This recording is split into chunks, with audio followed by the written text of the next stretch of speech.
muraho mumeze neza. Nanone ni NKUSI Alphonse yego ku Nkumburwa Family TV turanakumburanye. Wow, ciao. Rero ku Nkumburwa Family TV turabakunda, ariko tuzadukora ibiganiro byiza cyane bitugarura mu nzira ikwiriye, bitugarura mu nzira itunganye, kuko dushaka kugira ngo tuve mu buyobagurike, ahubwo tugaruke mu nzira. Burya rega mu Kinyarwanda ngo uyobye inzira aba ari mu yindi, kuko nta muntu ugiyoba inzira mu nzira imwe. Iyo ugiye kuyoba ubanza kugeraho amayira atandukana, akaba amayira nk'abiri cyangwa atatu. Rero wumva igitangaje, nubwo uba wayobye ariko buri mu nzira, umva ikintu gitangaje. Niyo mpamvu bavuga ngo uyobye inzira aba ari mu yindi, kuko ahantu amayira abaye abiri cyangwa atatu bita amayira abiri, umuntu aribaza ngiye iburyo ngiye ibumoso, ese nkomeze cyangwa njya? Niho usanga umuntu ayobye. Ese kubera iki ubundi kuyoba byihuta kurusha kugenda mu nzira nziza? Kubera iki? Kubera ko umutima w'umuntu urashukana. Habaho icyo bita umutima, turi kujyana, hakabaho n'icyo bita umutima nama. Ni ibintu bibiri bitandukanye. Kubera ko umutima nama ushobora gushuka umuntu, kubera ko umuntu arwana na wa mutima nama akawuhakanya, ariko ubundi umutima nama ntujya wibeshya. Iyo umutima nama ukubwiye ngo jya iburyo, haraguvuga uti ubw'iburyo ariho haje mbere, buranda abanyobye kanigire ibumoso. Iyo ugiye ibumoso ubuyobye. Buryo umutima nama nicyo kintu cyihutira kubwira umuntu ukuri. Rero ngo uyobye inzira aba ari mu yindi, ariko ntitukifuze kuyoba, ntitukayobagurike, tuba mu nzira nziza. Rero uyu munsi tugiye kureba kuki, tugiye kurebera hamwe ikintu noneho cy'ubuyemusi. Abantu benshi bayakunda kunyita MC NKUSI, MC Tonso, hari Endru Mukasa. Aya mazina nayo abazakora ku muntu. Hari bamugani ngo hari akasongo yihwa, usanga umuntu yarakoze utuntu twinshi. Nakinnye imipira, ngira nte, nanyuze mu tuntu twinshi dutandukanye, twakoze ibintu bitandukanye byinshi cyane. Ugasanga rero aho ugiye hose bakwisa akazina. Ibintu abanyafurika bose barabizi ko birakundwa, ibyo bita lesirino, udutazirano. Rero ugasanga umuntu bamwisa kari akazina, abandi bakamwita kariya, ku buryo bazagera mu bantu bavuga akazina runaka, abandi bantu bakayoberwa uvuga kandi bamuzi. Rero ibyo bibaho, ariko nitwa NKUSI. Mu by'ukuri nitwa NKUSI, niryo zina rizwi cyane, izina ry'umuryango nahawe n'ababyeyi. Ayandi yose twagiye tuyishakira, wenda twabatijwe. Kera ababyeyi batangaga izina rimwe, sinzi ni abana bubu ntibabizi hari, ariko ababyeyi batangaga izina rimwe, irya kabiri ukaziyaranje. Nawe wamenye ubwenge, namenye ubwenge azihitiremo atazatubeshyera. Rero ababyeyi bampaye NKUSI, maze gukura ndiyaranja nkubitaho Alphonse mwa nsanga nezina tonanyira batesha bijyanemo bitamba Alphonse. Urumva nta nubwo nzi icyo bisobanuye. Niga mu wa kabiri secondaire, nigaga kuri école secondaire Inyemeramihigo, no college di Inyemeramihigo, ni ku Gisenyi ugana za Rubavu, aho bita mu gace bakunda kwita mu Gisa cyangwa se mu Rugerero. Yes, mu Rugerero, munsi y'uruganda rwitwa Pfunda rukora ibintu by'icyayi. Twigaga epfiyo. Rero noneho umwarimu atwishyuye Icyongereza mu wa kabiri secondaire yitwaga Alphonse. Ndamazana ariko teacher, what does our name mean for really? Izina ryacu risobanuye iki Alphonse? Ko naryise ngeze mu wa kane secondaire. Urumva nako mu wa kane primaire niyo waryise. Ntago papa ntiyararize, yagiye arimenya nyuma yumva abantu bari impamagara. Nuko n'inkomoko yaryo nzarivuga aho narikuye. Urumva ko ntago ryapfuye kuza gusa. Rero hanyuma umwarimu arambwira ngo nta Alphonse nta busobanuro rigira, ngo iyo ushatse ahantu hose ngo bakubwira ko ari umwami w'Ubutaliyani wabayeho, umwami wa kabiri w'Ubutaliyani, ngo yitwaga Alphonse runaka. Ati nta bundi busobanuro. Urumva ko ni ibintu bisekeje cyane, ariko sinangomba kwizigira izina rigira ubusobanuro, ahubwo binjyanye ku kintu ubutaha nibagirwa abantu bazaduha amakomenti bazatwibutse abone n'abafite namba yanjye banzi bazanyandikire banyibutse dukeneye kuzadukora ikiganiro cyo gusobanura amazina. Ni ingingo nshaka gushyiramo muri iki kiganiro cyanjye tukaba dusobanura amazina y'abantu n'icyo asobanuye naho n'inkomoko yayo n'icyifuzo nyiri kuryita umuntu yabaga afite. Icyo kintu rwose tuzagikora turacyemeye. Uzumva tuvuze mu izina rye ntakagira ngo hari ikindi dushaka azaba ari uko rijemo vuba vuba, ariko nta muntu tuzavuga izina rye uko hari n'impamvu yindi yihishe inyuma. Oya, nk'uko mvuze ni iryanjye. Urumva ko na nkusi bavuga ko gusa ari umukuru w'umuryango cyangwa se umwana nkusi, ngo ni izina rishatse kuvuga kera ngo ryavuga nka rugango, umuntu ushobora kuba yahagararira ikintu runaka, ariko ntago mu by'ukuri mbizi atazagira uvuga ngo ko nta cyahagarariye se, ntago ngutumye ngo ujye rwose kubiburanaho, ahubwo mvuze ko wenda hari n'izina ryagiye ku muntu, wenda to the wrong person, wenda ryagombye kujya ku wundi muntu, ariko iyo wita izina ntago ubuzi ikizu cy'umuntu azavamo. Ariko nanjye simbuze ibyo mpagarariye, nampagarariye urugo rwanjye, nabyo uzabihakana, ibyo birakureba. Rero reka mbabwire, uyu munsi tugiye kureba, hari akazi nkora k'ubuyemusi bwo kuyobora amakwe. Ese amakwe ni iki? Ubukwe ni iki?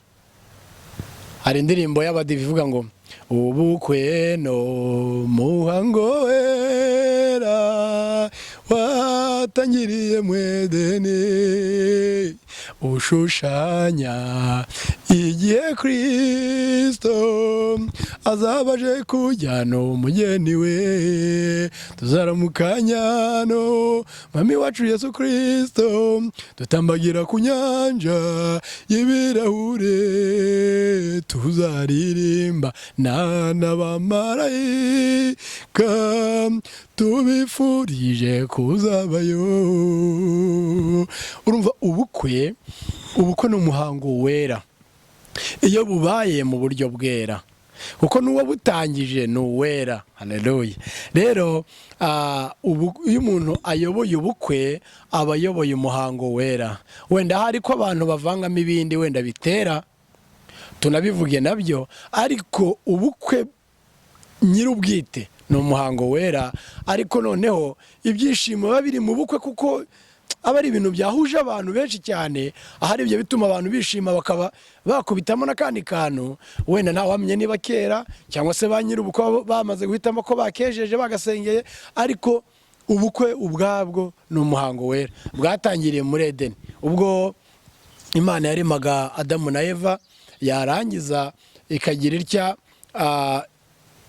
Adamu yararemwe, Imana isanga atari byiza ko aba wenyine, imuremera umufasha, imwita Eva, ariwe nyina w'abantu, na Adamu akaba se w'abantu, inkomoko y'abantu. Hanyuma Imana irabashingira ati uri abaye umugore wawe. Umutoma wa mbere wabayeho, wa mbere wabereye muri Edeni. Buri ibintu by'imitoma bije vuba, abantu nibwo bari kubyibuka kubera icyaha bari barabyibagiwe, ariko umutoma wa mbere waterewe muri Edeni, Adamu yaravuze ati ngaka karako mu mara yanjye, kandi yarasinziriye atabizi, ariko yicuye ati ngaka karako mu mara yanjye n'urumwe mu mbavu z'imbavu zanjye, atazaba umugabo nanjye azaba umugore umugabo, ati ko Imana yabyemeye. Ikintu cyitwa akarako mu mara yanjye ni umutoma wari uteye ubwoba muri kiriya gihe cya mbere. Umutoma wari ukarishye, kubwira umuntu ako kanya ukiva mu bitotsi, ntubwire umuntu uti ndose nabi, ahubwo ugahita uvuga ati urakara ko mu mara yanjye. Hari umutoma uruta uwo nguwo, ni umutoma mwiza cyane, kandi wari ukwiriye kubwira umuntu ko abaye urura rwawe, ko ababwira ko abaye n'igitangaza, aba urubavu, ngo ni umwe mu mbavu zawe azaba kuzuza. Rero ni igitangaza. Ubukwe ni ikintu gikomeye. Rero abatera imitoma nta cyaha mukora, mupfa kuba mutayitera abantu mu buryo wenda bw'uburaya cyangwa mu buryo bw'ububandi, mukayitera banyu abo mwashakanye. Ntugatere imitoma abantu bose uhari ngo uvuge ngo uri gukora ineza ngo biranditse. Oya, umutoma ugomba kuwutera umufasha wawe, ibyiza mugomba kwibwira n'umufasha wawe, kuganira mugomba kuganira n'umufasha wawe, mugomba kubwirana ibitagenda, mugomba kubwirana ibigenda, kugira mu rugo rwanyu habe umunezero. Ibitagenda mubikemure mufatanye, ibigenda mubikomerezeho, mugire umunezero. Maze none n'ibyari bigiye kubaca intege mu biganire mubikureho, iyo twakwita the weaknesses, mugarurire strength, mugire imbaraga maze mukomere nk'urugono cyangwa urushako. Rero buriya bukwe dukora n'abandi babikora ni ibintu byejejwe, nta cyaha kiba kirimo, nta cyaha umuntu aba akoze, ahubwo wenda hari kubikora mu buryo budakwiye, ahari wenda byo byashoboka ko byakubera wenda ikindi kibazo, wenda se ba nyir'ubukwe bakakubwira uko babyifuza, wenda ukashiramo ibyawe, wenda ntushiremo ibyabo, bakurakariye urumva ubacumuje nawe ubucumuye.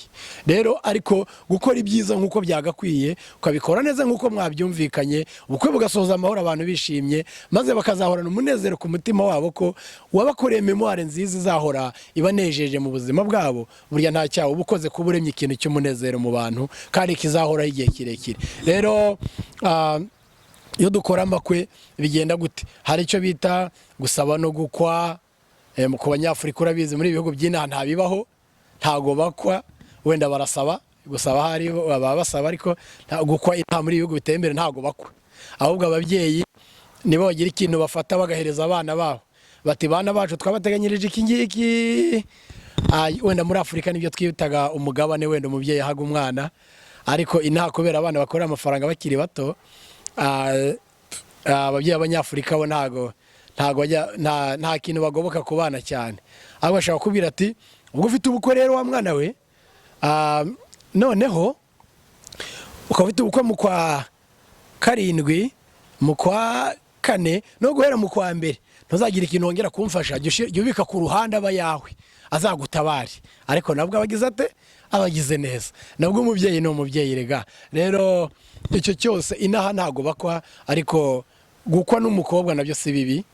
Ni agashimwe k'umubyeyi, ni icyo twakwita ishimwe ry'umubyeyi, ni indezo, na twayita indezo, kuba barareze umwana.